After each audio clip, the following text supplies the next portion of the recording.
Hello and welcome to lesson 2 of Clutter Bootcamp. I am Marcy. I am so excited to be back here with you today. Yesterday's lesson number 1, was all about understanding our innate human instinct to be collecting, gathering, and hoarding items, and also stopping the flow of stuff into our house so we can start to tackle our clutter.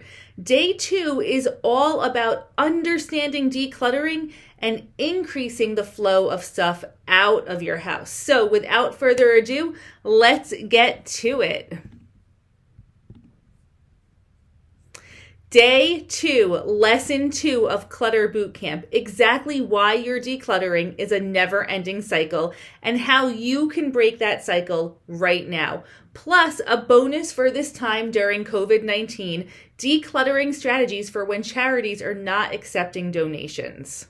How do we handle that? My legal disclaimer, again, this information is for your personal use only. Please do not download, redistribute, or use this for commercial purposes. If you are a professional organizer or interested in becoming a professional organizer, please contact me to talk about training and how you can incorporate this work into your business or how to become a professional organizer. I love working with people. So let's get going.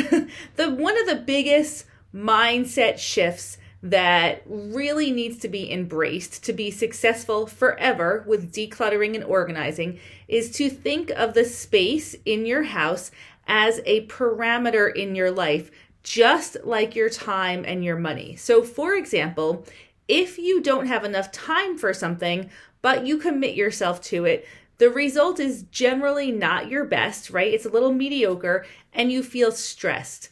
The same thing with money. If you don't have the money for something, yet you purchase it, the result is that you're in debt and you feel stressed. Likewise, the same parameter really should apply with space in our life. If you don't have space for something and you bring something new into your home, it turns into clutter and the result is stress. So I want you to think about really the storage space in your house is your personal parameter for how much stuff you can have at any given time. And I really want to go deep on this idea here. Storage space is built in cabinets, drawers, furniture with drawers, or closet space, hanging space, or shelves in closet. That is storage space in your house. So in this room, there's really only 2 areas that are obvious storage space. One is the dresser, and the other is the basket at the end of the bed that was added to create a little additional storage space, which I don't recommend doing most of the time. But this is your storage space in your house. So if you think about your bedroom, your storage space is what is your dresser and your closet. That is how much space you have for your clothing total in your home. So your goal is to live within this personal parameter. How much storage space do you have? Live within your storage space. One common mistake that I see over and over again is that we tend to think of our floor space as storage space. So floor space is meant to be empty and open. It is not meant to be storing anything on it. So if you are layering boxes and bins on your floor to create additional storage, you're overlooking the fact that floor space should be empty. Floor space is not storage space. A magical thing happens in your house when you start to create more floor space. Children and pets love floor space. They use it creatively. They just love to have open floor space. The ability to take care, to participate or engage in self-care activities increases with the amount of floor space that you have. The more floor space you have, the less stress you have. So floor space is not storage space. Let that sink in for a second. Floor space is not storage space. Your goal, again, is to live comfortably within your storage space. So before, this client had items that were stored on a shelf and were not easily accessible, And she was also using floor space as storage space. So this is, you might look at this closet and think I have all of this room to store my stuff, but truly living comfortably within your storage space looks like this, right? You look at this and you feel less stress. Everything is easily accessible. Everything in this closet is easy to maintain. Everything fits comfortably within this space. So this is the appropriate amount of stuff for this closet. So let's think about decluttering now. We hear a lot about decluttering. It's a kind of a buzzword in our society today, but nobody actually tells you how to declutter. The general idea is that decluttering is this big, arduous event that you have to set aside a whole weekend to do, or you have to plan to take on decluttering like it's this big event that only happens occasionally, and it's nothing that anybody wants to do. The truth is, if we have stuff flowing into our house every day, every other day, or weekly, then decluttering needs to be viewed as a routine household task, just like doing the laundry, doing the dishes, washing the floor. If you have stuff flowing into your house all the time, you need to think of decluttering as something that you do every single day. So decluttering becomes a never-ending cycle because we continue to think of it as this once in a while big task and not as this everyday event. So throughout bootcamp, I will tell you exactly how to turn decluttering into an easy to manage everyday event that only takes a couple of minutes. That's what day 4 is all about. But this is why decluttering is a never-ending cycle, because you continue to have stuff flow in, you add, and then when you start to declutter, or you put it off because you don't want to do it, and when you start to do it, nobody has ever taught you exactly how to declutter the right way. So that's what this lesson really is. That's the heart of this lesson. Let me just move my face here. So our focus in general as a society is decluttering as the big event, but I want you, and you are going to have to declutter as the big event one last time because you need to get through the bulk of the items in your house, but we're going to develop methods to incorporate decluttering as a routine household chore so that you never get to the point where it has to be the big event where you're doing it over and over and over in a way that feels really stressful to you ever again. We put a lot of energy into decluttering as the big event, but we don't train for it. We don't know what the goal is, and we have never considered that this needs to be a routine household task. So we feel like failures and the entire cycle repeats. But again, nobody ever taught us how to declutter. We've never had this much stuff in our homes before. Decluttering was not even on the radar until the 1980s, really, because we just didn't have so much stuff in our house. So once again, if you feel any shame or overwhelm about your clutter, I invite you to let that go. You're learning how to do this right now. When you are decluttering, basically in the past, it's been the equivalent of training for a marathon or of running a marathon that we didn't train for, and we forgot to ask how many miles we have to run, and we don't know where the finish line is. So you just kind of, like, you literally hit the ground running, but you don't know the best method, and you don't know what your finish line is, right? So we have to really take all of that into consideration to be able to effectively accomplish decluttering. So after you hit the ground running and you go, you're left exhausted, you're frustrated, and you're overwhelmed because you're still trying to fit 2x the amount of stuff into X amount of space. So 2x amount of stuff is never going to comfortably fit into X amount of space. And this before and after from a client's closet shows this.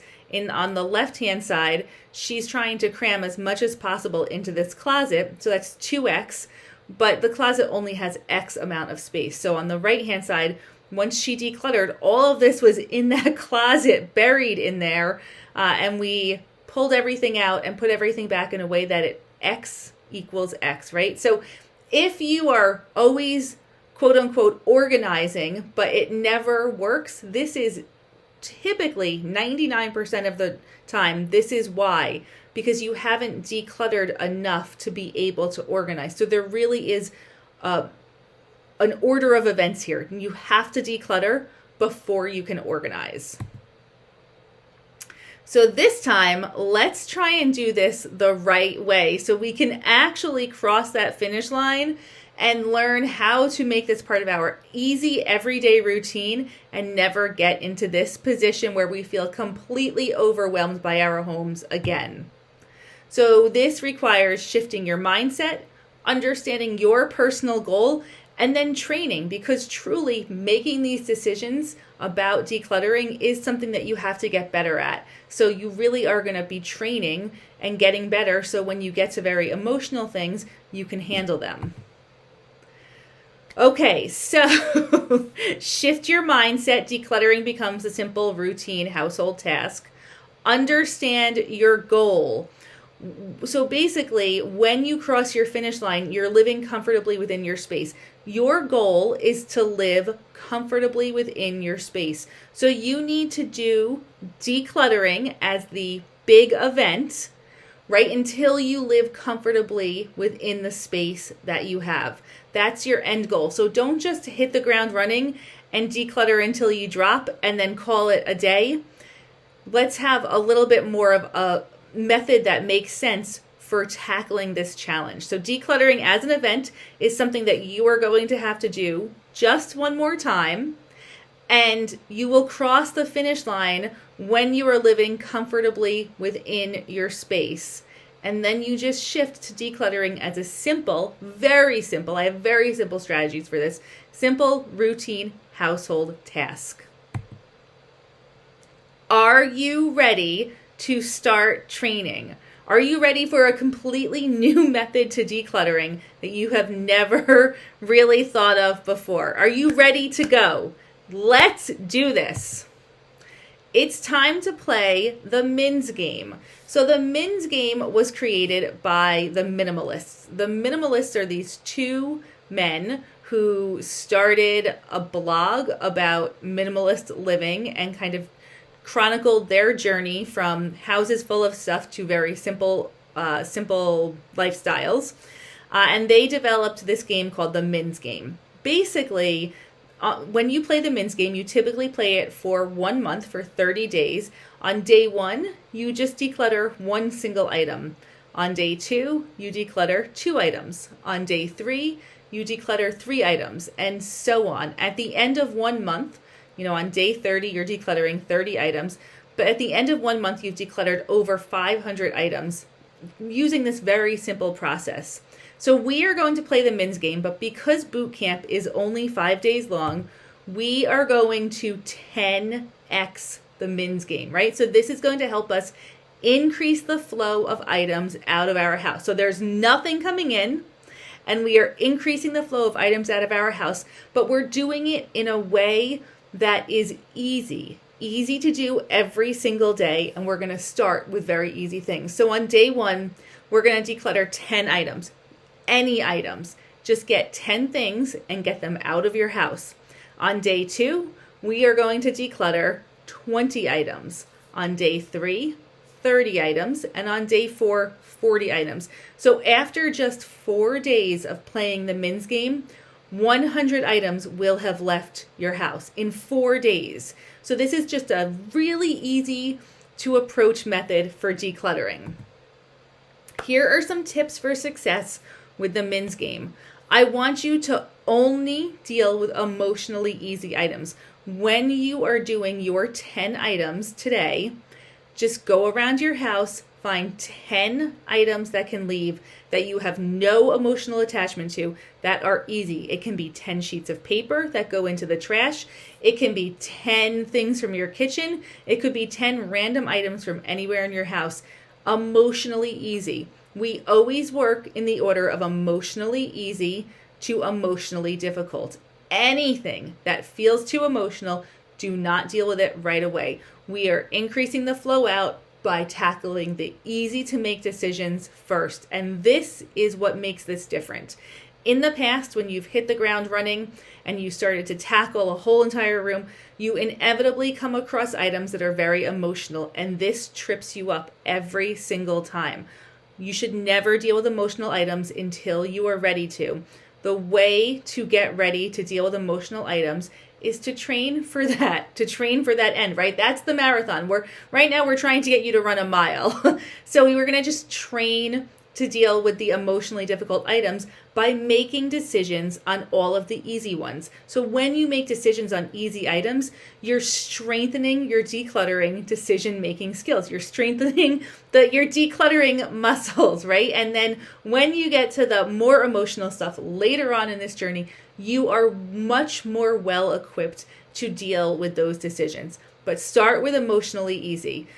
Some people start by working in just one area. So they take 10 items from just one area because they really have one area that's driving them crazy and they want to declutter that. So they kind of focus on one area. But if you cannot find 20 items or 30 items or 40 items from one area, go anywhere in your house. Remember, the goal here is to increase the flow of stuff leaving your house. It truly does not matter what it is. We stopped stuff from coming in. We are increasing the amount that is going out, and that is the only important thing. Commit to getting these items out of your house as quickly as possible. So if you have a bag of donations, get them to the donation center. Now, I know that this is tricky right now, so I do have some bonus material about how to handle this during COVID. But if you don't have, well, we should maybe just go to that right now. We'll just go to the next slide right now. If you don't have charities open near your house, then when you're doing the men's game, there's a couple of things that you can do. Focus on trash.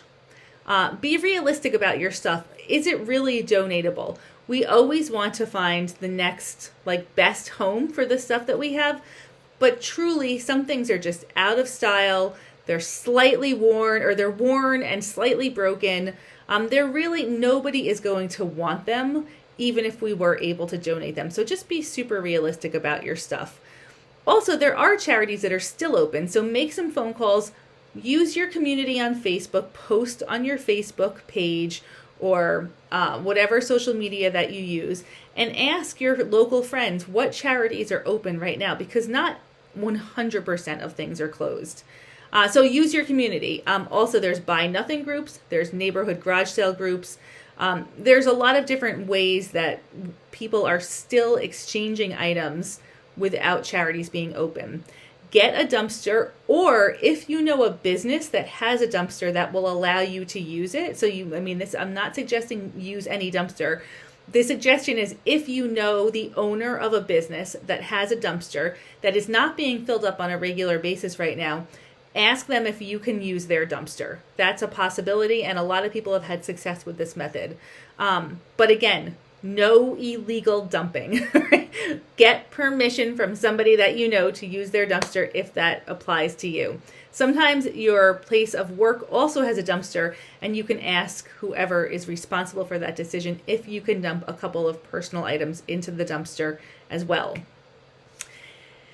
If you have no charities open, you have no access to a dumpster, and your trash bin is overflowing, then create a zone for donations in your garage or in your basement or someplace where it'll be very easy for you to get all of those donations out as soon as humanly possible when the donation center is open again. So create a zone for the donations. So have a plan for this, and let's figure this out today. What is your plan to remove the items from your house as quickly as possible? Your homework for Clutter Bootcamp today is going to be to increase the flow of items out of your house by removing 10 items out of your house every day. Well, today.